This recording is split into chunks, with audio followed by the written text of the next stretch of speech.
Nos acercamos al libro de Apocalipsis en esta ocasión con temor y temblor, no por falta primordial de confianza de nuestra parte, aunque eso es evidente, estamos seguros de ello, sino por los muchos aspectos que entran en este campo, ya que hay una falta de parte de los oyentes. Y amigo oyente, este es el 66º libro de la Biblia. Es el último, como hemos dicho. Y eso indica que necesitamos conocer otros 65 libros antes de llegar aquí. Muchos de nuestros oyentes estuvieron con nosotros cuando comenzamos el estudio en Génesis hace 5 años.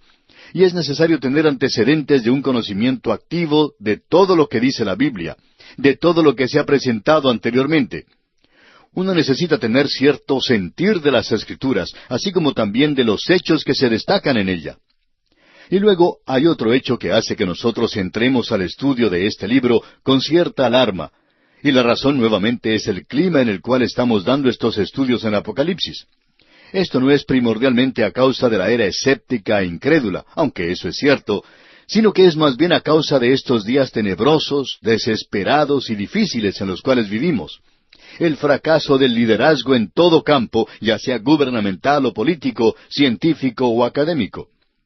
Los educadores del presente ni siquiera pueden controlar las universidades. ¿Cómo pueden entonces suplir el liderazgo que necesita el mundo? También tenemos a los militares y a los grandes hombres de negocios y los actores y actrices, y uno puede ver a esta gente en las entrevistas por televisión, y solamente necesita unos pocos minutos para darse cuenta que ellos no tienen nada que decir. Hablan mucho, pero dicen muy poco que valga la pena. Ahora debemos decir que ninguno de estos grupos y segmentos de nuestra sociedad tienen engaños en sí.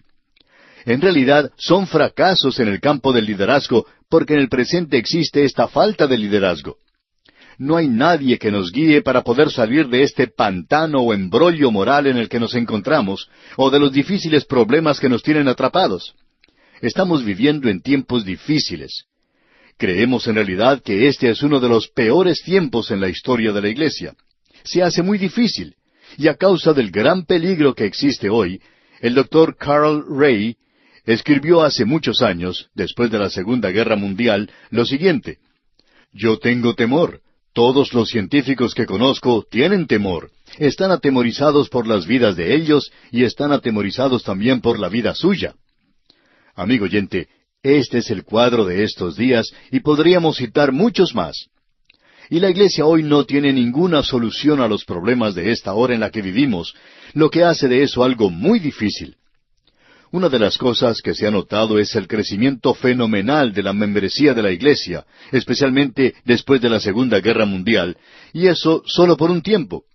Pero hubo un crecimiento fenomenal de la membresía de un 20% de la población en 1884 a un 35% de la población allá por el año 1959.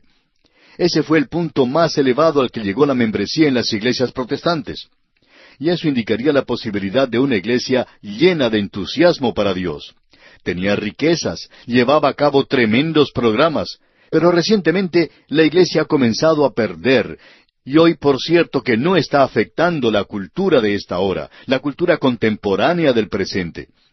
Estamos por cierto viviendo en días como este. El 19 de diciembre de 1968, el finado David Lawrence escribió un editorial tratando el tema de la confusión y el desorden en que se encuentra el mundo del presente. Y él lo pudo describir, pero no tuvo la solución para el desorden y la confusión en la cual está el mundo en el presente. ¿Qué cuadro el que tenemos de la hora actual? Y al contemplar a nuestro alrededor al mundo, vemos que realmente se encuentra en un estado completamente desordenado. Podríamos citar de varias fuentes relacionadas con esto, probablemente lo haremos más adelante, pero creemos que esto es suficiente para destacar el hecho de que estamos viviendo en esta clase de día. Por tanto, ha habido un renovado interés en la profecía, y como resultado, muchos hombres que habiendo demostrado muy poco interés en la profecía anteriormente, de pronto han resultado expertos en este campo de la profecía. Pero aparentemente no la han estudiado mucho, porque como dijo Sir Robert Anderson, hay algunos que han salido con extravagantes manifestaciones proféticas entre nosotros. Esto ha llevado a interpretaciones de las Escrituras de lo más extrañas y de lo más absurdas que uno puede imaginar. Esta gente hace del libro de Apocalipsis algo místico, fanático y un libro difícil de comprender. Están comenzando a establecer hechos y fechas y traducen el Apocalipsis como algo que está sucediendo ahora o que ha sucedido recientemente. Y algunas de estas interpretaciones hasta nos hacen dar risa de veras. Podríamos decir mucho más, pero solamente queremos presentar una ilustración aquí para demostrar el extremo ridículo a que pueden llegar algunas personas. En el pasado hemos utilizado otras ilustraciones, pero aquí tenemos a un hombre que se supone es un maestro de la Biblia, y nosotros hace tiempo estuvimos estudiando el libro de Amós, usted recordará. Y este hombre, pues, nos escuchó. Allí mencionamos que el Señor Jesús era el león de la tribu de Judá, y que de Judá saldría el Señor Jesús, y que Él vino como el Cordero de Dios, pero que Él regresará otra vez como el león de la tribu de Judá. Este hombre, pues, nos escribió diciendo, de Judá saldrá el anticristo. Ustedes están equivocados otra vez. ¿Qué es lo que la Biblia dice? Dice que Él vendrá como un león rugiente. ¿Y de dónde vienen los leones? Bueno, los leones vienen del África, por lo tanto, Él vendrá del África. Amigo oyente, no creemos que alguien pueda apartarse mucho más de lo que ha hecho este hombre al interpretar la profecía así de esta manera. Esta clase de cosas es lo que censuramos en esta ocasión, porque al llegar ahora a este libro, queremos hacer una declaración tal vez un poco sorprendente, y estamos seguros que habrá muchos que no estarán de acuerdo con esto. Vamos a tratar de responder a todas estas interpretaciones extravagantes al avanzar en nuestro estudio, y vamos a demostrar que el libro de Apocalipsis es uno de los libros más sensatos que existen en la Biblia. Permítanos hacer esta declaración un poco sorprendente. El libro de Apocalipsis no es un libro difícil. Los liberales han tratado de hacer de él esta clase de libro, diciendo que es un libro muy difícil. Es un libro simbólico, difícil y complicado de comprender, y por supuesto los premilenaristas del presente en general están tratando de demostrar que este es un libro extravagante y quizá absurdo. Pero en realidad, amigo oyente, no es un libro difícil.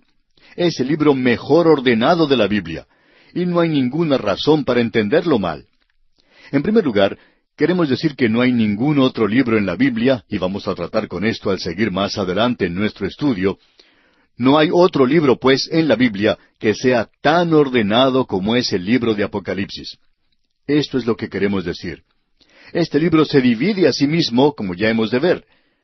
Juan dice que a él se le ha indicado que debe escribir las cosas que ha visto, las cosas que son y las cosas que serán. O sea, pasado, presente y futuro. Y luego usted verá que este libro se divide a sí mismo, como no lo hace ningún otro libro, en una serie de 7, y cada uno es tan ordenado como lo puede ser. Y usted descubrirá que ningún otro libro en la Biblia se divide a sí mismo de esta manera, si es que prestamos la debida atención a la forma en que el libro está escrito. Ahora hay otra cosa más que necesitamos, y estamos diciendo esto a manera de introducción. Al entrar luego en este libro, vamos a demostrar todo lo que decimos.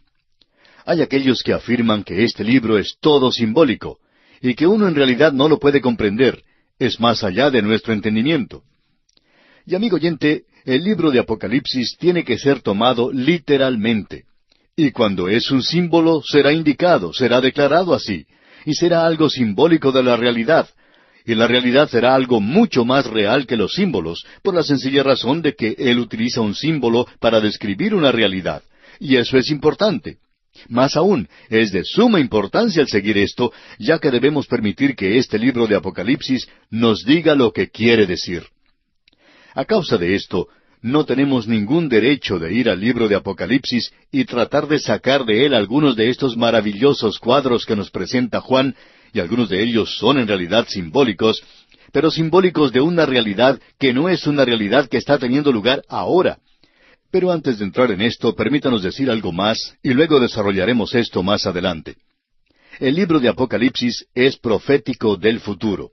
Cuando fue dado, todo allí era profético, y todo miraba hacia el futuro, aun comenzando con el Cristo glorioso resucitado.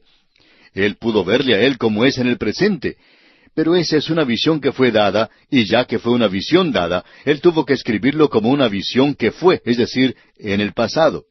pero era una visión del Señor Jesucristo como Él es hoy. Así es que la iglesia se nos presenta ante nosotros en un cuadro de 7 iglesias que en realidad existían, que eran iglesias verdaderas, y uno puede visitar esos 7 lugares, y hay algunos que han pasado mucho tiempo visitándolas, y más de una vez también, porque esto es algo realmente maravilloso, y hace que estas iglesias vivan para nosotros en el presente. Y uno puede ver y admirar y contemplar las ruinas de esto en el presente, y puede apreciar cómo Juan estaba hablando a una situación local, estaba dando la historia de la iglesia. Y luego, al comienzo del capítulo 4, la iglesia ya no se menciona más. En realidad, no se menciona más en el libro de Apocalipsis. Ahora alguien quizá nos diga, ¿quiere usted decir con eso que ya deja de existir? Bueno, sale de esta tierra y va al cielo. ¿Y qué es lo que le sucede? Bueno, la iglesia llega a ser la esposa de Cristo. Y usted va a poder ver a la esposa en la última parte del libro de Apocalipsis. No es ya la iglesia. Ahora es la esposa que va a ser presentada a Cristo. ¡Qué cuadro, amigo oyente, es este! Y luego, comenzando con el capítulo 4, todo se expresa definitivamente en el futuro, donde nos encontramos ahora. Así es que cuando alguien trata de sacar del libro de Apocalipsis alguna visión en cuanto al hambre, o a la guerra, o cosas por el estilo, simplemente no encajan, no le da ningún resultado. Así es que debemos permitirle a Juan que nos diga las cosas tal cual son. Y amigo oyente, necesitamos permitirle a la Biblia que nos hable de esa manera. Hay algunos que sacan de aquí ideas realmente absurdas y extravagantes. Esa es la razón por la cual entramos a este libro con mucho temor y temblor. Ahora, lo interesante de notar aquí es que la profecía está siendo desarrollada en el presente. Las grandes doctrinas de la Iglesia han sido desarrolladas en ciertas épocas.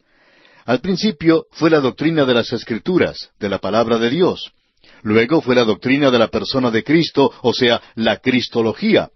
Después, la doctrina de la salvación. Y así podemos seguir, y ahora estamos viviendo en un día cuando la profecía está siendo desarrollada, y tenemos que poner mucho cuidado a quién escuchamos decir esto o aquello. Cuando los peregrinos salieron para América, el pastor de la ciudad de Leiden, Holanda, les recordó algo que quisiéramos citar ahora. Dijo, «El Señor tiene muchas verdades aún que presentar de su santa palabra. Lutero y Calvino eran luces brillantes en sus épocas. Aún así, no penetraron la totalidad del consejo de Dios. Estén listos para recibir cualquier verdad que sea dada a conocer a ustedes de la palabra escrita de Dios». Ahora, Dios no está revelando su verdad dándole a usted una visión o un sueño o una nueva religión. Dios hoy está revelando sus nuevas verdades de su propia palabra. Así es que necesitamos tener mucho cuidado con lo que es. El siglo XX ha sido testigo, como hemos dicho ya, de un renovado interés en la escatología. Esa es la doctrina de las cosas postreras, o en el lenguaje común, de la profecía. Especialmente desde la Primera Guerra Mundial, se dieron grandes pasos en el campo de la profecía, y en especial en las últimas 2 décadas del siglo XX. En realidad, se le ha dado nueva vida a esta fase de las Escrituras. Toda esta atención ha enfocado la luz de un estudio más profundo en el libro de Apocalipsis. Aún en esta serie en la cual pasaremos 3 meses, vamos a tratar de evitar los escollos de intentar presentar algo nuevo y novedoso, solo por tratar de ser diferentes. Del mismo modo, trataremos de no repetir continuamente expresiones muy conocidas. Hay muchas obras que tratan del libro de Apocalipsis que son sencillamente una copia a carbón de otras obras. Pudiéramos tener más libros en nuestra biblioteca sobre el libro de Apocalipsis que sobre cualquier otro libro de la Biblia. Pero la mayoría de ellos no son otra cosa sino una copia de algo que ya se había escrito anteriormente. Por tanto, no era necesario escribirlos. Y hablando de esto, amigo oyente, recordamos que tenemos notas y bosquejos que le enviaremos a cualquier persona que nos escriba, y usted va a necesitar esto para seguir la marcha de este estudio. En nuestro próximo programa, Dios mediante, vamos a dedicar más tiempo a esta introducción y esperamos poner nuestro pie en el umbral de este libro antes de concluir este estudio. Presentaremos las diferentes teorías de interpretación del Apocalipsis. Existen en realidad 4 teorías diferentes de interpretación y vamos a considerarlas, Dios mediante, en la próxima oportunidad. Ahora, hay otro peligro que debemos tratar de evitar, y es el peligro de pensar que el libro de Apocalipsis puede ser presentado en un gráfico. Queremos decir esto porque tenemos un gráfico, pero no lo vamos a usar en este estudio, y le diremos por qué. Un gráfico por lo general es demasiado complicado si uno coloca todo lo que debe poner allí, y entonces nadie lo entiende. Por otra parte, si es tan sencillo que uno puede llegar a comprenderlo, entonces no le dice a uno lo suficiente. Ese siempre ha sido el peligro que tenemos.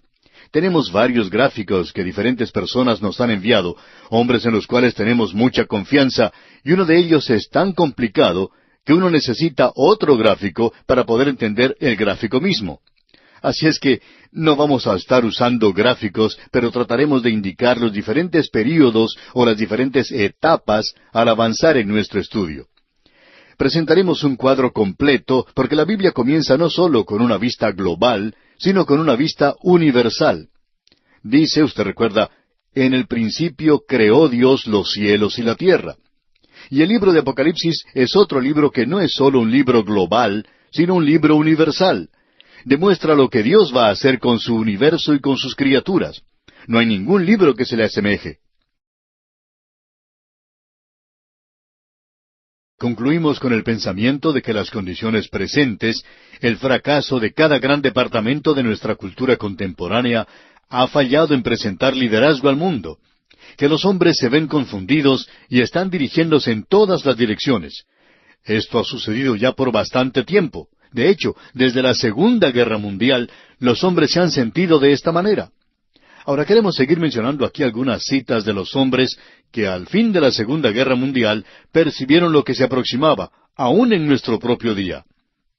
El doctor John R. Mott, después de concluir un viaje alrededor del mundo, dijo lo siguiente: la era más peligrosa que el mundo ha conocido es la del presente.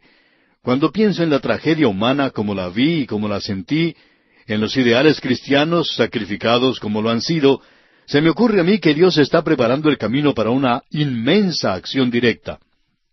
Amigo oyente, de esto es que trata el libro de Apocalipsis. Dios está preparando al mundo para una acción directa. El gran estadista inglés Winston Churchill, antes de morir, dijo: el tiempo es corto. El señor Luce, quien fuera propietario y editor de las revistas Life, Time y Fortune, dijo en una ocasión que cuando él era muchacho, hijo de un misionero presbiteriano en la China, que él y su padre a menudo discutían sobre el reino premilenario de Cristo, y él pensaba que todos los misioneros que creían en esa enseñanza tenían ciertas tendencias a ser fanáticos. Y luego el señor Luce dijo, y citamos sus palabras: me pregunto si no había algo de cierto en esa posición después de todo. Por su parte, el historiador norteamericano Charles Baird dijo: por todo el mundo, los pensadores y filósofos sondean el horizonte del futuro y están tratando de fijar los valores de la civilización y están especulando en cuanto a su destino. El doctor William Yoacht, en su libro El camino hacia la civilización, escribió: la escritura en la pared de 5 continentes nos dice ahora que el día del juicio está a la puerta. El doctor Raymond B. Fosdick, quien fue presidente de la Fundación Rockefeller, dijo: a muchos oídos les llega el ruido de las pisadas del juicio. El tiempo es corto. Por su parte, H. G. Wells, antes de morir, declaró lo siguiente: este mundo se encuentra en las últimas. El fin de todo aquello que llamamos vida está a la puerta. Y luego el general Douglas MacArthur dijo: hemos tenido nuestra última oportunidad. También el expresidente norteamericano Dwight Eisenhower dijo: sin una regeneración moral a través de todo el mundo, no hay ninguna esperanza para nosotros. Vamos a desaparecer un día en el polvo de una explosión atómica. Y luego el señor James D. Forrestal, quien fuera secretario de Defensa de los Estados Unidos hace muchos años, dijo: en mi opinión, el estado de tensión continuará por el resto de nuestras vidas y la de nuestros hijos. Es un porvenir tenebroso, pero se aprecia un rayo de esperanza. Nuestras vidas terrenales pueden ser cortadas en cualquier momento por la voz del arcángel y la trompeta de Dios a la venida de Cristo, quien es anunciado por segunda vez a un mundo destrozado por las luchas. De modo que, por mucho tiempo, amigo oyente, los hombres que han ocupado altos cargos han mirado hacia el futuro y lo mejor que ellos podían decir es que se avecinaba una gran crisis. Nos preguntamos lo que dirían si hubieran vivido en nuestros días. Bueno, como resultado de esto se ha podido apreciar un gran giro hacia la profecía, y creemos que se está desarrollando hoy como nunca ha sucedido antes en nuestra época. Pero a través de la historia de la Iglesia ha habido 4 sistemas diferentes de interpretación de la profecía, basados en su mayoría en el libro de Apocalipsis. Permítanos mencionar esto de paso, amigo oyente, porque alguien ha enviado unas notas que había tomado de un antiguo comentario y no sabemos en realidad quién fue el que escribió este comentario. No hemos llegado al final de las notas todavía y quizá lleguemos al fin de ellas antes de concluir con nuestro estudio. Y luego podremos decir de quién son. Pero esta es una de las obras más eruditas en el libro de Apocalipsis y entra en tanto detalle que hasta llega a ser un poco complicado. Ahora, de estas 4 divisiones principales de interpretación, este autor divide la dimensión, primero, en unas 20 interpretaciones diferentes. Así es que, a través de la historia de la Iglesia, ha habido muchas interpretaciones de la profecía. Pero creemos que nosotros podemos demostrar que la Iglesia hoy ha seguido lo que creemos es la interpretación futurística. La primera de estas teorías es la que interpreta que todo el libro de Apocalipsis ha sido cumplido en el pasado. Tiene que ver con referencias locales en la época de Juan. Tiene que ver con los días de Nerón. Y este punto de vista es mantenido por Renan y por la mayoría de los eruditos alemanes y también por Eliot. Debemos decir que es cierto que el libro de Apocalipsis tiene consuelo, y que algunas personas no piensan en esto cuando leen en las copas de la ira de Dios y de los 4 jinetes del Apocalipsis. Pero vamos a poder ver que el libro de Apocalipsis no es en cuanto a estas cosas. Tiene otro tema, y que en realidad es para el consuelo del pueblo de Dios, y lo ha sido por todas las edades. Pero la interpretación de esto, este tipo de interpretación, indica que uno bien puede sacarlo de la Biblia, ya que no tiene ningún significado para la hora presente. Y este punto de vista, opinamos nosotros, ha sido bien contestado y relegado al limbo de las cosas perdidas. Luego tenemos la interpretación histórica. Y el punto de vista de esta interpretación es que el cumplimiento del libro de Apocalipsis se desarrolla en la historia, y que uno lo puede ubicar en la historia. Bueno, creemos que hay un poco de verdad en esto, en las 7 iglesias, pero más allá de eso no creemos que haya nada, como veremos después. Luego, la tercera interpretación es conocida como la interpretación histórico-espiritual. Lo histórico, por supuesto, es que el cumplimiento de la revelación tiene lugar en la historia, y que el Apocalipsis es la historia profética de la Iglesia hasta el fin, de acuerdo a esta teoría. Pero la teoría histórico-espiritual es un refinamiento de la teoría que fue presentada por el Dr. William Ramsey, según creemos nosotros. Esta teoría declara que las 2 bestias son Roma imperial y provincial, y que el motivo del libro es el de animar a los creyentes. Según esa teoría, el Apocalipsis se ha cumplido en su mayor parte, y que allí hay ahora lecciones espirituales para la iglesia del presente. El sistema que conocemos en el presente como amilenarista o amilenarismo ha adoptado este punto de vista.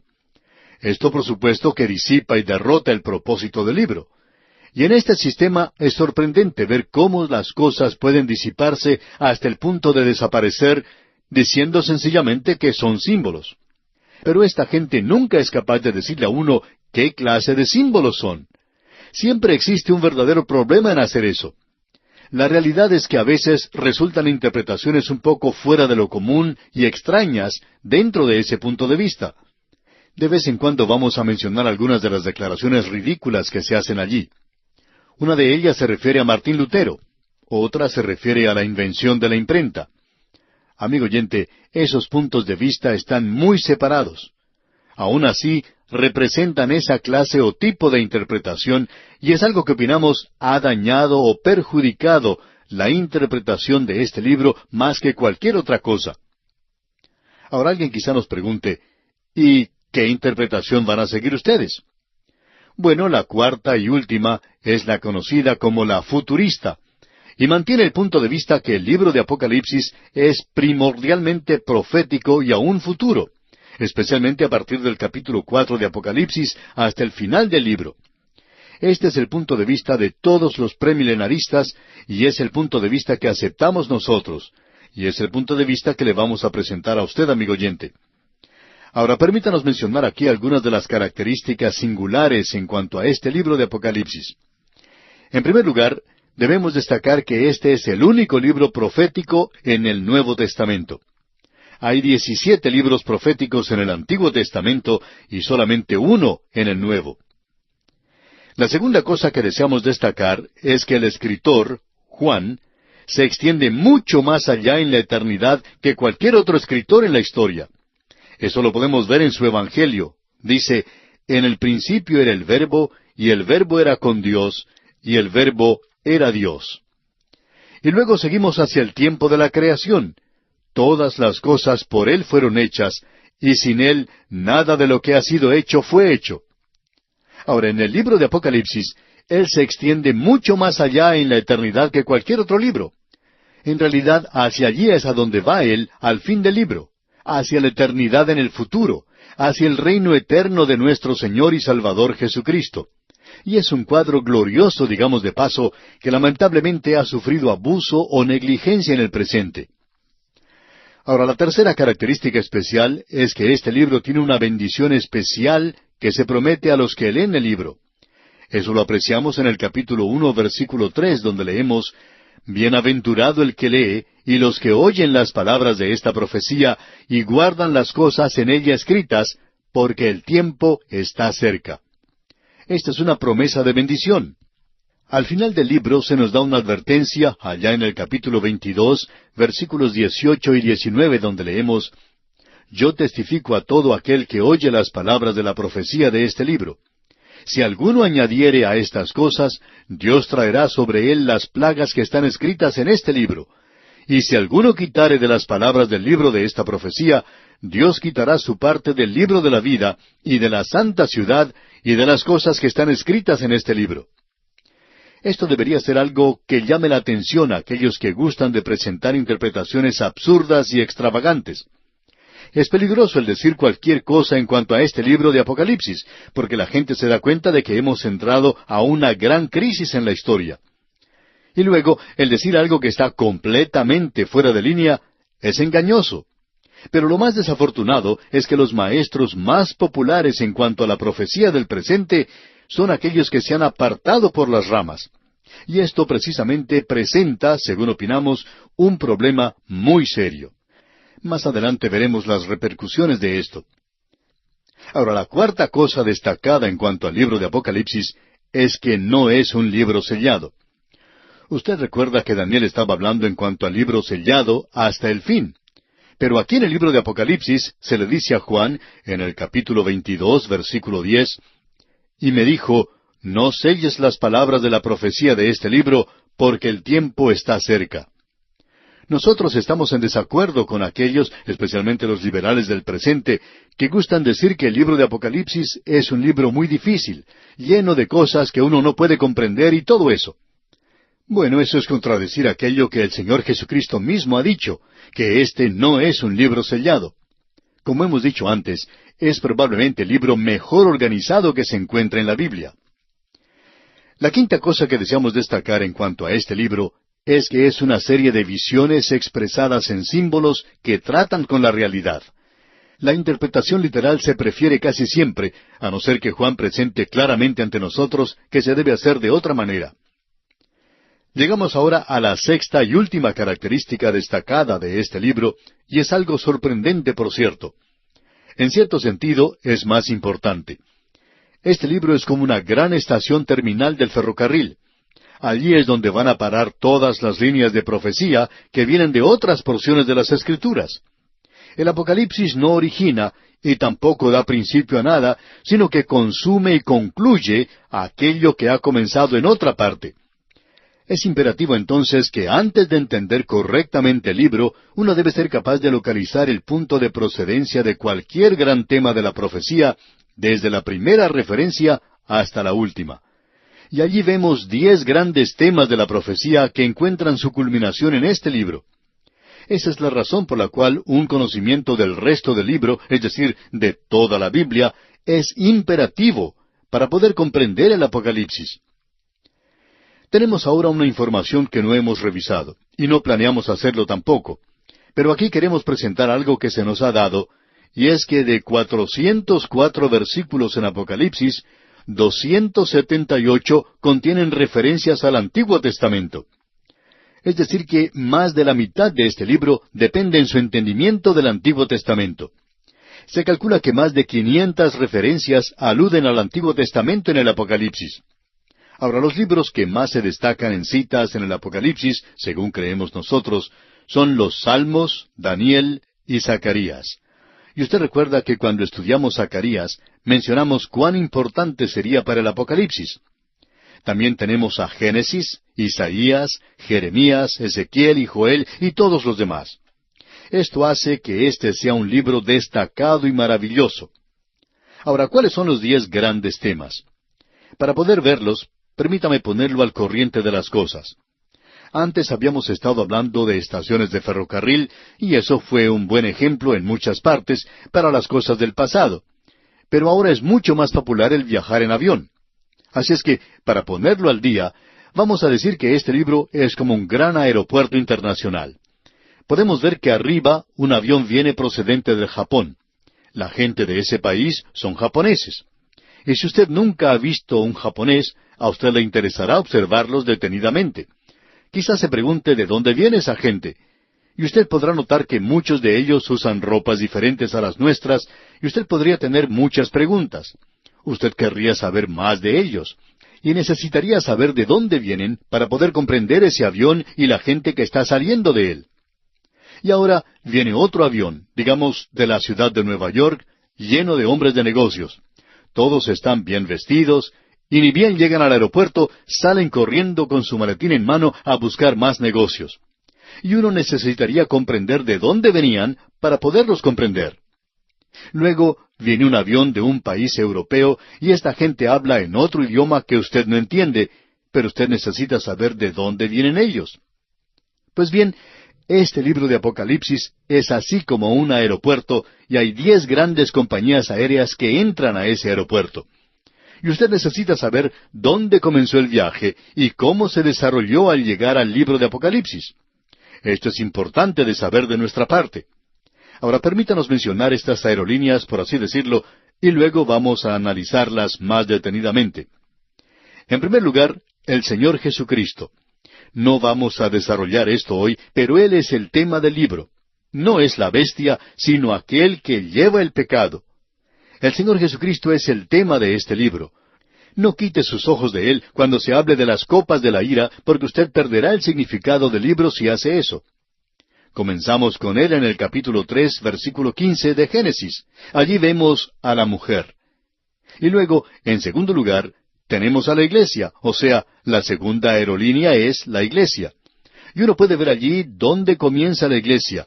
No en el Antiguo Testamento, porque el Señor Jesucristo mismo la menciona por primera vez allá en el Evangelio según San Mateo, capítulo 16, versículo 18, cuando Él dice, «Y yo también te digo, que tú eres Pedro, y sobre esta roca edificaré mi iglesia, y las puertas del Hades no prevalecerán contra ella». Luego tenemos la resurrección y la traslación de los santos, o sea, el traslado de los santos. Ese es el tercer gran tema, y se puede apreciar allá en el capítulo 14 del Evangelio según San Juan. También en la primera epístola del apóstol Pablo a los Tesalonicenses, capítulo 4, versículos 13 al 18. En la primera epístola a los Corintios, capítulo 15, versículos 51 y 52. Y luego hay otros pasajes más, y nos vamos a referir a ellos cuando nos toque estudiar esa parte. El cuarto gran tema es la gran tribulación que comienza en el capítulo 4 de Deuteronomio, donde Dios dice eso cuando su pueblo estará en tribulación. Luego, en quinto lugar, Satanás y el mal. ¿Dónde comenzó él? Bueno, eso lo tenemos allá en el capítulo 28 de Ezequiel. También vamos a tratar con esto más adelante. Ahora, en sexto lugar, tenemos al hombre de pecado, y nuevamente vemos eso en el capítulo 28 de Ezequiel. Luego, la séptima cosa es el curso y el fin del cristianismo apóstata. Eso se nos presenta en el Evangelio según San Mateo, capítulo 13. Y Daniel tenía algo que decir en cuanto a esta condición mundial. Y luego vemos al símil aquí. La octava línea de profecía, esa compañía aérea, digamos, de profecía que entra a este aeropuerto, es el comienzo, el curso y el fin del tiempo de los gentiles.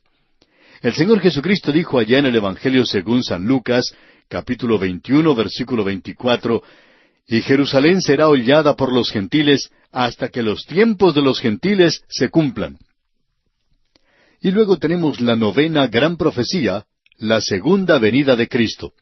Tenemos esto en gran lujo de detalles.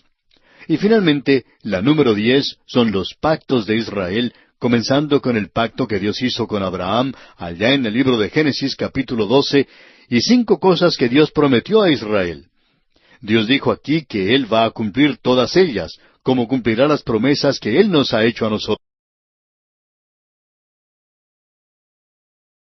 El Dr. Broadus, un destacado expositor bíblico norteamericano, señala 7 teorías, mientras que Tregelles, otro expositor bíblico, señala 3. Ahora, según las notas de otro expositor destacado del pasado, él divide cada una de las teorías preteristas en 20 divisiones diferentes. Así es que ha habido mucha diferencia de opinión en la interpretación de este libro. Mencionamos en la oportunidad anterior que nosotros mantenemos la teoría futurista, es decir, que nosotros expresamos lo que se conoce como el punto de vista premilenario. Y este es el punto de vista de todos los premilenaristas. La mayoría de los premilenaristas siguen cierta forma de interpretación que se conforma al libro de Apocalipsis. Es decir que veremos, cuando consideremos el bosquejo de este libro, que aquí tenemos la revelación de Cristo glorificado. Luego se nos presenta la Iglesia, y entonces toda la historia de la Iglesia se presenta. Después, al final del capítulo 3, usted no va a encontrar ya más a la Iglesia en este libro de Apocalipsis, sino que encontrará a la esposa del Cordero cuando llegue al final. Pero esa ya no es la Iglesia, porque la Iglesia ya ha dejado el mundo, y la Iglesia va a regresar con Él a la tierra cuando Él regrese y establezca su reino, ese reino de 1000 años del cual nos habla Juan. Es un tiempo de prueba, y al final de este período, Satanás es liberado por un poco de tiempo, y luego se domina la rebelión final, y entonces uno entra en la eternidad. Eso pues, a grandes rasgos, es el punto de vista que se acepta generalmente. Ahora reconocemos que hay muchos en el presente que están tratando no solo de dejar de lado esto, sino que ellos dicen cosas duras en cuanto a esta interpretación. Un libro que se publicó hace ya varios años cita a varios expositores destacados de la Biblia, y entendemos que el escritor de este libro es un laico, y no hay nada malo con ser un laico, pero probablemente este hombre debería mantenerse en su propio campo. Pues bien, en cierta ocasión el autor de este libro llamó por teléfono al Dr. McGee, el autor de estos estudios bíblicos, y le hizo una pregunta.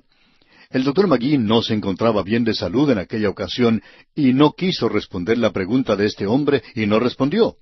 Sin embargo, este escritor indicó en su libro que el Dr. McGee no pudo contestar su pregunta, cuando lo cierto es que él no quiso dar respuesta a esa pregunta. No quería verse mezclado en un argumento con un hombre de quien se había convencido adoptaba una posición muy fanática. Ahora, si este escritor cita mal a otras personas de la misma forma en que citó mal al Dr. McGee, pues entonces no hay razón para tener confianza en su libro. Y el interrogante que ese libro presenta es que este punto de vista que tenemos en el presente es algo completamente nuevo. Y admitimos que se ha desarrollado, como la mayoría de las otras interpretaciones, en la segunda mitad del siglo XX. Ahora, por mucho tiempo existió y todavía quedan algunos residuos de lo que se conocía como el postmilenarismo. Ellos creen que el mundo mejorará, que la Iglesia convertirá al mundo y que Cristo vendrá y reinará. Bueno, este es un punto de vista que ya ha pasado de moda en el presente. Hoy uno encuentra muy pocas personas que mantienen este punto de vista. 2 guerras mundiales, una depresión mundial y la incertidumbre y la crisis por las cuales está pasando el mundo, eso no ayuda mucho al postmilenarismo. Tenemos luego los llamados amilenaristas, y ellos no creen que existe un milenio. Es decir, que aquí es a donde se han escapado la mayoría de los postmilenaristas. Todavía quedan algunos por allí, pero la mayoría de los postmilenaristas han llegado a ser ahora amilenaristas. Ahora, en el día de hoy, aunque corremos el riesgo de ser un poco monótonos, quisiéramos regresar un poco y considerar los puntos de vista de hombres del pasado, aquellos que estaban esperando que Cristo viniera. Ellos no estaban esperando la gran tribulación, ni siquiera estaban esperando el milenio. Ellos estaban esperando que Él viniera, y ese es el corazón mismo del punto de vista premilenario, según lo mantenemos en el presente. Podemos considerar lo que dijo, por ejemplo, Bernabé, quien fue compañero del apóstol Pablo. A él se le ha citado diciendo que el verdadero sábado es esos 1000 años cuando Cristo venga a reinar. Clemente I, quien era obispo de Roma, en el año 96 después de Cristo, dijo: debemos esperar cada hora el reino de Dios. Nosotros no sabemos el día. Policarpo, en el año 108 después de Cristo, cuando era obispo de Esmirna, usted recuerda que él fue quemado en la hoguera, dijo: Él nos levantará de entre los muertos, reinaremos con Él. Ignacio, quien fue obispo de Antioquía, y según dice uno de los historiadores, fue el sucesor del apóstol Pedro, él dijo: considerad los tiempos y esperadle. Y Papios, en el año 116, siendo obispo de Hierápolis, de quien Ireneo dijo que había oído a Juan, él dijo: habrá 1000 años cuando el reino de Cristo será establecido personalmente en la tierra. Y Justino Mártir, en el año 150 después de Cristo, dijo: yo y todos los demás que eran creyentes ortodoxos en todos los puntos, sabemos que habrá 1000 años en Jerusalén, como Isaías y Ezequiel han declarado. Luego Ireneo dijo: esto puede ser sólo cumplido en el regreso personal a la tierra de nuestro Señor. Ese era el reino del cual el Señor dijo que Él bebería de nuevo del vino en el reino. Tertuliano, por su parte, en el año 200 dijo: nosotros confesamos verdaderamente que el reino ha sido prometido en la tierra. Y también uno puede ver lo que dijo Martín Lutero. Él dijo: no pensemos que la vida de Cristo está muy lejos. Calvino, en su tercer libro del Instituto, dijo: la Escritura uniformemente nos ordena que esperemos con expectativa el advenimiento de Jesucristo. Luego, Canon Fawcett dijo lo siguiente: los padres primitivos de la Iglesia, Clemente, Ignacio, Justino Mártir, Ireneo, todos esperaban el pronto regreso del Señor como el precursor necesario del reino milenario. No fue sino hasta cuando la Iglesia profesante perdió su primer amor y se convirtió en una ramera descansando en el poder mundial, que ella dejó de ser la esposa que salía a encontrarse con el esposo y buscaba reinar sobre la tierra sin esperar su advenimiento. Y luego el Dr. Eliot escribió: todos los expositores primitivos, con la excepción de Orígenes y de unos pocos que rechazaron Apocalipsis, eran premilenarios. Gosler, por su parte, en su obra sobre la historia de la Iglesia, dijo: esto fue mencionado tan clara y prominentemente que nosotros no dudamos en considerarlo como la creencia general de aquella era. El Dr. Adolfo Harnack escribió: los padres primitivos, Ireneo, Hipólito y Tertuliano, lo creían porque era parte de la tradición de la Iglesia primitiva. Lo mismo ocurrió a través de 4 siglos con estos teólogos latinos que escaparon la influencia de la especulación griega. Y amigo oyente, cuando alguien dice que esto fue algo que se originó hace 100 años por una bruja de Inglaterra, en realidad no sabe de lo que está hablando. Después de todo, debemos preguntarnos: ¿qué es lo que dice la Biblia? Eso es lo importante. Y como respuesta podemos decir esto: no estamos interesados en lo que dijo alguna bruja hace 100 años. ¿Qué es lo que dice Pablo? ¿Qué es lo que dice el Señor Jesucristo? ¿Qué es lo que dice la palabra de Dios? Eso es lo importante, amigo oyente. ¿No le parece interesante que esta era la creencia de aquellos hombres? Ahora aquí tenemos algo más y quisiéramos mencionarlo. En nuestras notas y bosquejos que enviamos a los oyentes, tenemos un pequeño gráfico. Es algo muy sencillo sobre Apocalipsis y también en nuestro libro sobre Resumiendo la Biblia. Lo consideramos importante. Comienza con la cruz de Cristo y su ascensión. En el capítulo 1 podemos ver al Cristo glorificado aquí en Apocalipsis. En los capítulos 2 y 3 vemos a la iglesia. En los capítulos 4 y 5 la iglesia se encuentra en el cielo. Y luego tiene lugar aquí en la tierra ese período de la gran tribulación, del capítulo 6 al capítulo 18. En el capítulo 19, Él regresa a la tierra nuevamente y establece su reino, y usted tiene en el capítulo 20 los 1000 años del reinado de Cristo. Luego se prepara el gran trono blanco, y allí es donde son juzgados los perdidos, y comienza la eternidad. Ese es el libro de Apocalipsis. Ahora, ¿es así como se nos ha dado? Juan escribió este libro en la isla de Patmos alrededor del año 95 o 96 después de Cristo, alrededor de esa fecha, cuando Domiciano se encontraba en el trono. Stauffer hace una importante observación. Él dice, Domiciano también fue el primer emperador que ejecutó una campaña contra Cristo, y la Iglesia respondió al ataque bajo el liderazgo del último apóstol de Cristo, Juan del Apocalipsis. Nerón había hecho destruir, por así decirlo, a Pablo y a Pedro, pero lo hizo considerándolos como judíos sediciosos. Domiciano fue el primer emperador que llegó a comprender que detrás de este movimiento cristiano existía una figura enigmática que amenazaba la gloria del emperador. Él fue el primero en declarar la guerra contra esta figura y el primero también en perder la guerra del vislumbre de las cosas venideras. Eso es muy importante. Ahora, una cosa más que queremos mencionar antes de darle la división de este libro es presentarle el tema del libro. Queremos establecer esto porque es muy importante. Queremos enfatizarlo y reenfatizarlo. Y para hacer eso, permítanos leer el primer versículo del Apocalipsis, Apocalipsis capítulo 1, versículo 1. Dice, la revelación de Jesucristo que Dios le dio para manifestar a sus siervos las cosas que deben suceder pronto, y la declaró enviándola por medio de su ángel a su siervo Juan. Queremos mantener siempre delante de nosotros esto, de que este libro es la revelación de Jesucristo. En los Evangelios tenemos los días de su carne. No tenemos allí la revelación total de Jesucristo. Allí le podemos ver en humillación. Aquí le podemos apreciar en gloria.